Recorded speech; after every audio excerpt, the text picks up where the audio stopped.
এখানে একটা কথা মনে রাখতে হবে যে 5ই আগস্ট 2024 তৎকালীন আওয়ামী লীগ সরকারের বিদায়ের পর অন্তর্বর্তীকালীন সরকার ডক্টর মোহাম্মদ ইউনূস সাহেবের সরকার আসার পরে ওই একই রিট পিটিশনের মধ্যে 30শে সেপ্টেম্বর 2024 তারিখে হাইকোর্টের একটি বিভাগ, একটা বেঞ্চ স্বরাষ্ট্র সচিবকে এই মর্মে একটা নির্দেশনা দেন যেন উচ্চ ক্ষমতা সম্পন্ন একটা কমিটি করে টাস্ক ফোর্স গঠন করে এটা তদন্ত করা হয়।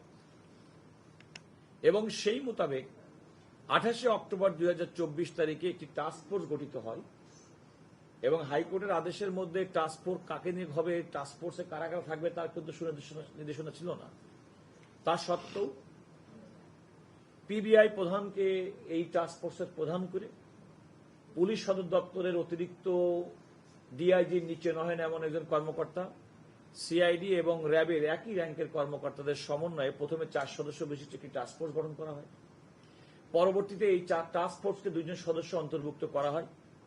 একজন হচ্ছে ইনভেস্টিগেটিং অফিসার, আরেকজন হচ্ছেন অ্যাডিশনাল ডিআইজি র্যাঙ্কের একজন কর্মকর্তা, সুপারভাইজারি অফিসার।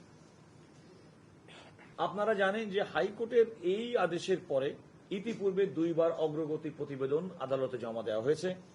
সেটি দেওয়া হয়েছে 6ই এপ্রিল 2025 তারিখে, 23শে অক্টোবর 2025 তারিখে এবং আজকে যেটি সুপ্রিম কোর্টের হাইকোর্ট বিভাগে ছিল সেখানে আজকে অর্থাৎ 26/4/2026 তারিখে একটি অগ্রগতি প্রতিবেদন দেওয়া হয়েছে। এটা হচ্ছে 3বার না, এখানে একটা পার্থক্য বুঝতে হবে। এটা হচ্ছে সুপ্রিম কোর্টের হাইকোর্ট বিভাগের অন্তর্বর্তীকালীন সরকারের সময় হাইকোর্টের নির্দেশে গঠিত টাস্ক ফোর্স 3বার অগ্রগতি প্রতিবেদন দিয়েছে। তদন্তকারী এবং লোয়ার কোর্টে যে মামলা চলে সেই মামলার তদন্ত প্রতিবেদনের সঙ্গে কিন্তু এটা একটা ভিন্ন তদন্ত অগ্রগতি প্রতিবেদন। এই অগ্রগতি প্রতিবেদনটি থেকে যারা বলেছেন, যেটা আমি আদালতকেও উল্লেখ করেছি এবং এটা ডকুমেন্টেড আমার সামনে আছে, খেয়াল করে দেখবেন যে ওই সময় ঘটনার সময় দায়িত্বপ্রাপ্ত মন্ত্রী, স্বরাষ্ট্রমন্ত্রী সাহেব তো তিনি আমাদের মাঝ থেকে চলে গেছেন, অন্যান্য দায়িত্বশীল রাজনৈতিক ব্যক্তি, এমনকি ওই সময় পুলিশ প্রশাসনের তদন্তকারী সংস্থা, এমনকি অন্যান্য সংস্থা, তাদের যারা দায়িত্বরত ব্যক্তি ছিলেন, আসলে তাদের কারোর কাছে এই বর্তমান টাস্ক ফোর্স কোনো অ্যাক্সেস পাচ্ছেন না। আমি আদালতকে সুস্পষ্টভাবে বলেছি, ওই সময়কালে যাদেরকে আমরা সচরাচর সবসময় টেলিভিশনে পরিচিত মুখগুলো দেখলাম, 5ই আগস্টের পরে দুর্ভাগ্যজনক তাদের কাছে আমরা পাই। আরেকটা খেয়াল রাখতে হবে, ঘটনা 2012 সালের, টাস্ক ফোর্সটার আদেশ হচ্ছে 2024 সালের, আমরা এখন প্রতিবেদন দিচ্ছি 2026 সালে। যে কোনো ফৌজদারি অপরাধের প্রথম কথা হচ্ছে ক্রাইম সিন। এখনকার যারা টাস্ক ফোর্সের দায়িত্ব পালন করছেন তারা কিন্তু ঘটনার অব্যবহিত পরে এখানে যাননি। তাদের কিন্তু সেইখানে ক্রাইম সিন সম্পর্কে তারা যখন এই দায়িত্ব পেয়েছেন তখন কিন্তু আর ক্রাইম সিন বলে কোনো সিন নাই।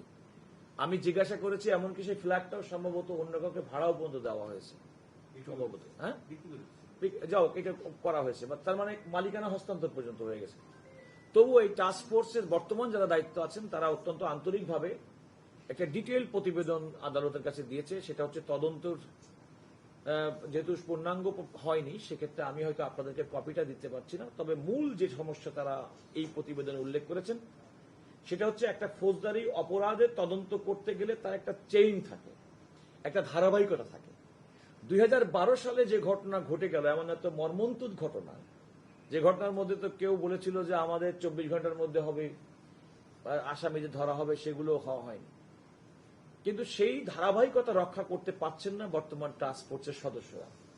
কারণ ওই সময় যারা প্রাথমিকভাবে তদন্তের দায়িত্বে ছিলেন, যারা তথ্য প্রমাণ নিয়েছেন কিংবা অনেক সাক্ষীকে জিজ্ঞাসাবাদ করেছেন কিংবা সাক্ষীর বাইরেও আসামিদের গ্রেপ্তার করেছেন, তাদের কাছ থেকে যে সমস্ত তথ্য পেয়েছেন তার কোনো নিয়মতান্ত্রিক হস্তান্তর বর্তমান টাস্ক ফোর্সের উপরে হচ্ছে না এবং তারা সে সমস্ত তথ্যের ক্ষেত্রে তারা কোনো অ্যাক্সেস পাচ্ছে না। এটা হচ্ছে মূল বাধা।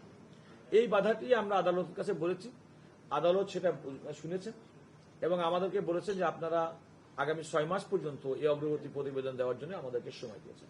এটা হলো মূল কথা।